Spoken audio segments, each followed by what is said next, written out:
बेलापुर नाम का एक छोटा सा गांव था, जिसमें राजू नाम का एक कुम्हार रहता था। वो जितना भी कमाता था, उससे उसका घर का खर्च आराम से चल जाता था।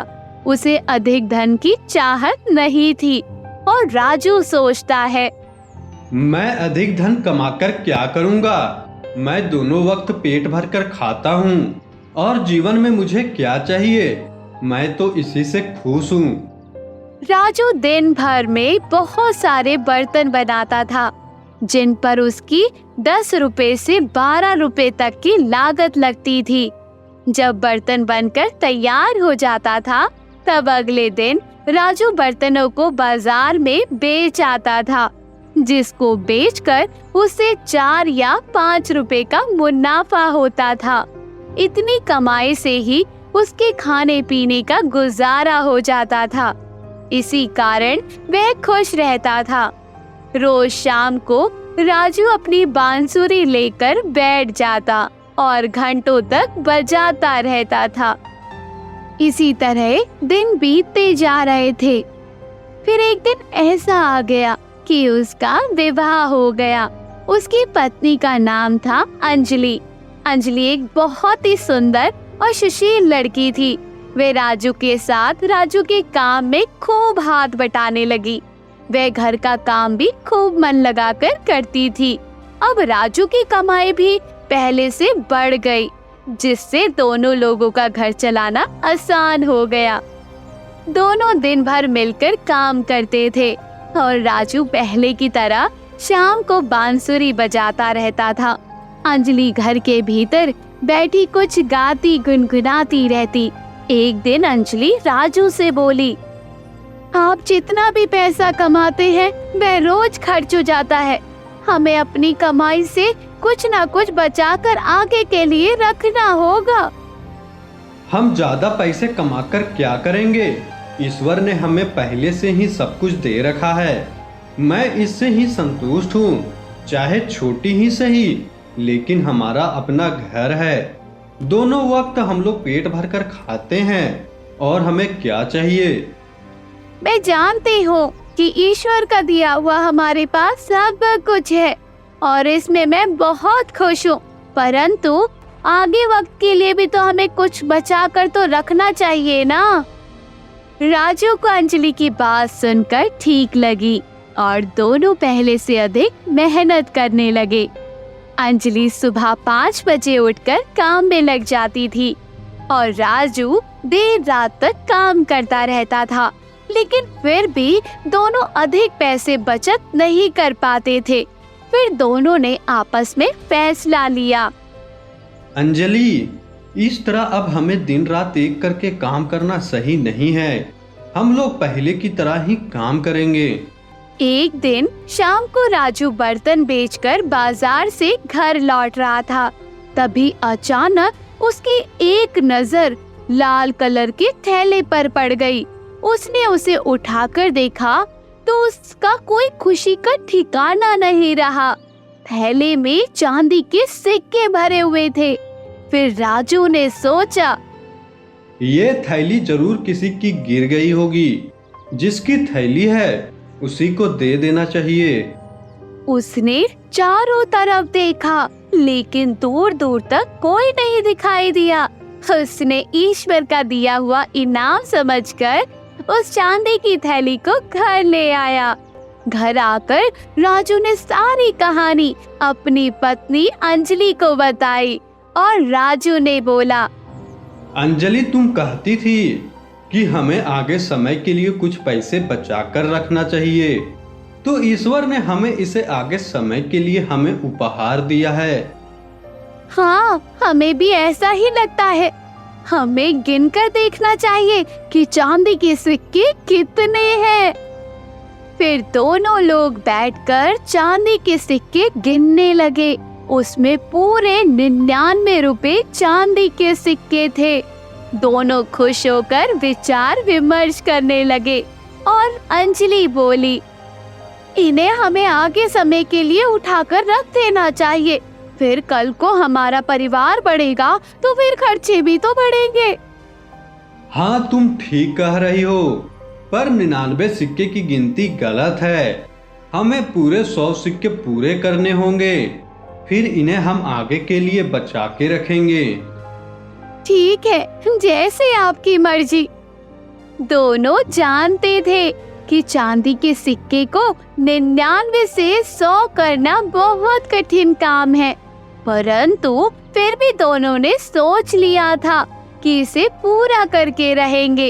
अब राजू और अंजलि ने 2 गुनी चौगुनी मेहनत से अपना काम शुरू कर दिया।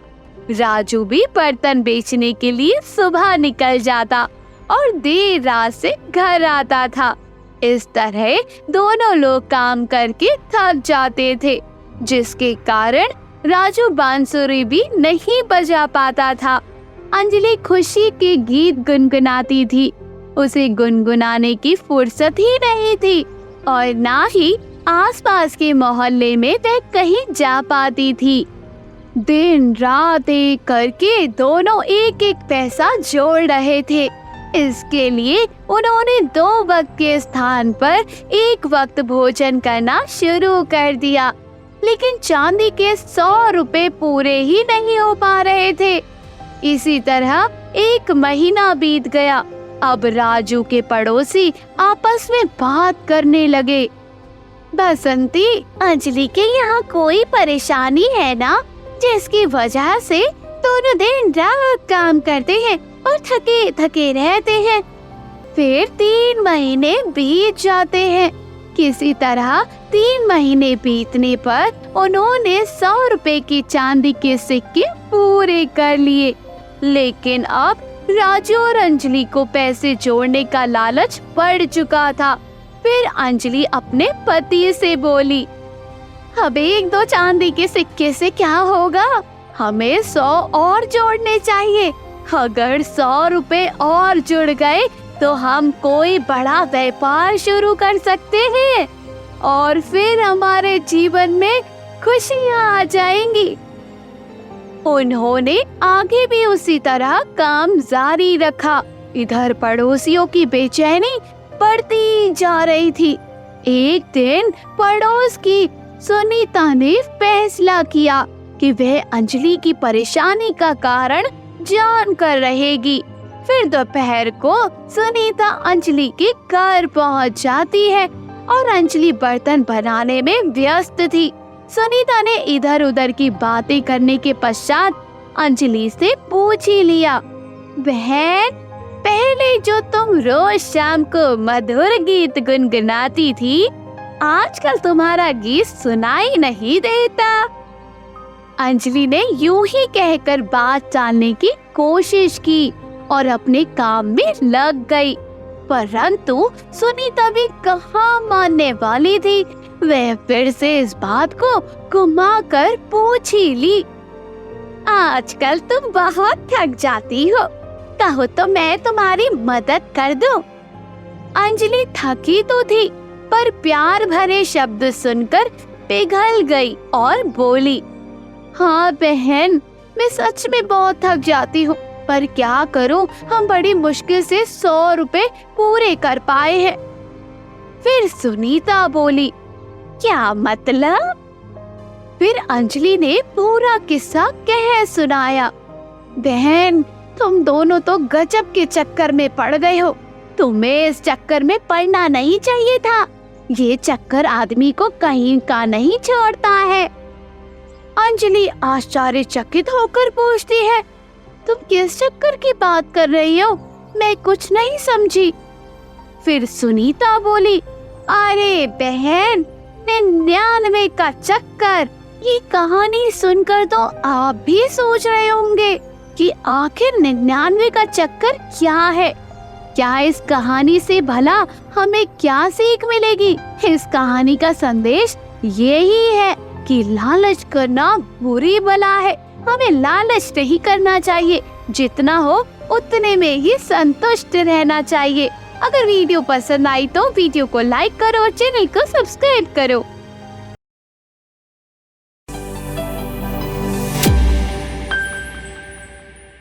हरामी दोस्त की कहानी। ये कहानी बहुत इंटरेस्टिंग होने वाली है। इसलिए वीडियो को पूरा देखें और हमारे इस प्यारे से चैनल को सब्सक्राइब करें। एक गांव में दो दोस्त रोशन और सूरज रहते थे। रोशन बहुत ही ईमानदार, मेहनती और अच्छे स्वभाव का व्यक्ति था, जबकि सूरज बहुत ही दुष्ट और हरामी और धोखेबाज था। एक दिन सूरज ने सोचा, रोशन तो बहुत ही मेहनती है और मेरे पास दिमाग की कोई कमी नहीं। अगर हम दोनों का गुण मिल जाए तो हम दोनों मिलकर कुछ बड़ा कर सकते हैं। मैं उसे अपने साथ शहर ले जाऊंगा ताकि हम दोनों मिलकर खूब सारा धन कमा सके और बाद में मैं अपनी चालाकी से उसका सारा धन चुरा लूंगा। यह सोचकर सूरज रोशन के पास जाता है और बोलता है, रोशन मेरे दोस्त, मेरे दिमाग में एक योजना आई है जिससे हम दोनों का मुनाफा होगा और हम दोनों अपने भविष्य में अच्छे जीवन गुजार सकेंगे। कौन सी योजना है? मुझे जल्दी बताओ। मैंने सोचा है कि क्यों ना हम दोनों शहर जाकर कुछ काम करें और ढेर सारा पैसा कमाएं, क्योंकि जीवन का कोई भरोसा नहीं। हमें कब और किस वक्त धन की आवश्यकता पड़ जाए और हम लोग धीरे धीरे बड़े होते जा रहे हैं, जिससे घर की जिम्मेवारी भी आ रही है। बात तो तुम सही कह रहे हो। बिना धन का तो हम कोई भी काम नहीं कर सकते। मैं तुम्हारे साथ चलने को तैयार हूँ। अगले ही दिन दोनों मित्र शहर की ओर चल देते हैं। दोनों को शहर में एक सेठ के पास नौकरी मिल जाती है। काफी सालों तक रोशन और सूरज उसी सेठ के पास काम करते हैं। एक दिन दोनों मित्र बैठकर एक दूसरे से बात करते हैं। सूरज, काफी साल हो गया है हमें नौकरी करते हुए और हम लोग के पास काफी पैसे हो गए हैं, तो मैं सोच रहा हूँ कि अब हमें अपने गांव लौट जाना चाहिए। हाँ, बात तो तुम ठीक कह रहे हो। हम लोग कल ही वापस अपने गांव चलते हैं। मुझे भी अपने गांव का बहुत याद आ रहा है। अगले ही दिन दोनों मित्र अपना अपना धन लेकर गांव की ओर चलने लगते हैं। उसके गांव में पहुंचने से पहले एक जंगल पड़ता था। अभी दोनों दोस्त आधे रास्ते तक पहुंचे ही थे कि सूरज रोशन से बोलता है, रोशन, मैंने सोचा है कि हमें अभी सिर्फ जरूरत के हिसाब से ही पैसा लेकर गांव जाना चाहिए और बाकी बचा हुआ पैसा हमें यही जंगल में छिपा देना चाहिए। ठीक है सूरज, तुम सही कह रहे हो। दोनों मित्र एक पेड़ के नीचे झाड़ियों में बाकी बचे हुए पैसों को छुपाकर चले जाते हैं। सूरज की नजर तो पहले से ही रोशन के धन पर थी।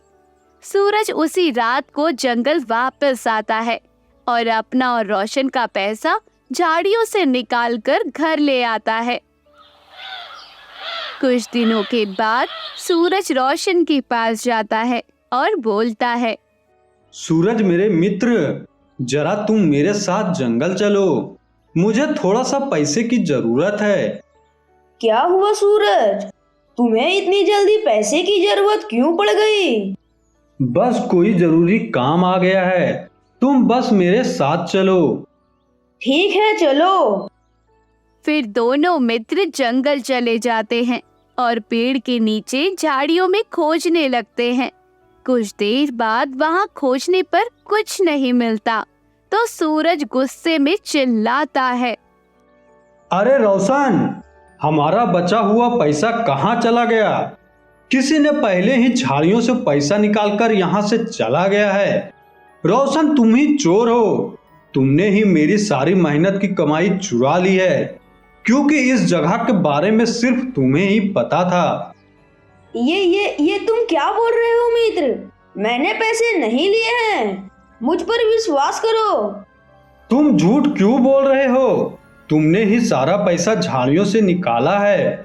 मुझे मेरा पैसा वापस करो, नहीं तो मैं इस बात को मुखिया जी तक लेकर जाऊंगा और मुखिया जी ही फैसला करेंगे।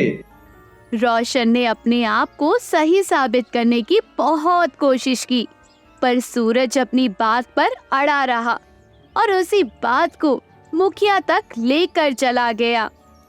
मुखिया जी, रोशन ने मेरा पैसा चुराया है और पैसा चुराकर मुकर रहा है। अब आप ही न्याय कीजिए। नहीं नहीं मुखिया जी, मेरा विश्वास कीजिए, मैंने कोई भी चोरी नहीं की है। तुम दोनों की बात सुनने के बाद ये बताना थोड़ा मुश्किल लग रहा है कि तुम दोनों में से कौन सच बोल रहा है और कौन झूठ। नहीं मुखिया जी, मेरे पास रोशन की चोरी की गवाह है, मैं झूठ नहीं बोल रहा। मुखिया जी के पास खड़े सभी लोग हैरानी से एक दूसरे की तरफ देखने लगते हैं। फिर मुखिया जी बोले, सूरज, ऐसा कौन सा गवाह है तुम्हारे पास? मुखिया जी, जिस पेड़ के नीचे झाड़ियों में हम दोनों ने पैसा छुपाया था, उस पेड़ में सदियों से वृक्ष देवता रहते हैं। उन्होंने जरूर रोशन को चोरी करते हुए देखे होंगे। मुझे पूरा उन पर विश्वास है। यदि उनसे चोरी के बारे में पूछा जाए तो वह जरूर बताएंगे।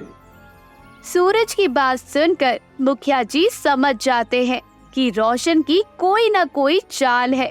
मुखिया जी गांव के सभी लोगों को लेकर उसी जगह पर चले जाते हैं जहां रोशन और सूरज पैसे को झाड़ियों में छुपा कर रखे थे। वहां जाकर मुखिया जी पेड़ देवता से पूछते हैं, वृक्ष देवता जी, आप कृपया करके हमें बताइए कि रोशन और सूरज में किसने पैसा चुराया है। यह फैसला अब आपके हाथ में है। मुखिया जी के बोलते ही पेड़ से आवाज आती है, यह काम रोशन का ही है। उसी ने कल रात को झाड़ियों से पैसा चुराया था। पेड़ से आवाज आते ही सभी लोग परेशान हो जाते हैं और आपस में एक दूसरे को देखने लगते हैं। तभी मुखिया जी रोशन को कुछ सूखी लकड़ियां लाने को बोलते हैं और सभी लकड़ियों को पेड़ के चारों तरफ इकट्ठा करने के लिए कहते हैं। फिर मुखिया जी रोशन को बोलते हैं, रोशन, अब तुम सारी लकड़ियों को आग लगा दो। ये सब नजारा सूरज खड़े खड़े देख रहा होता है। जैसे ही आग जलने लगती है तो गांव के सभी लोग देखते हैं कि एक बूढ़ा आदमी खांसते हुए पेड़ के खोखले से बाहर निकलता है और भागने लगता है। वह बूढ़ा आदमी और कोई नहीं बल्कि सूरज का पिता होता है, जिसे सूरज ने पेड़ के खोखले में छिपा दिया था। तभी मुखिया जी सूरज को बोलते हैं, मैं तुम्हारी चालाकी को पहले ही समझ गया था। मैंने ये सब नाटक इसलिए किया कि गांव वाले को पता चल सके कि चोर रोशन नहीं सूरज है। सूरज शर्मिंदा हो जाता है और बोलता है, मुझे माफ कर दीजिए, मैं लालच में आ गया था। मेरा रोशन की धन पर खराब नजर थी और मैंने उस पर गलत और झूठा इल्जाम लगाया। मुझे माफ कर दीजिए, मैं रोशन का बचा हुआ धन वापस कर दूंगा। मुझे माफ कर दीजिए।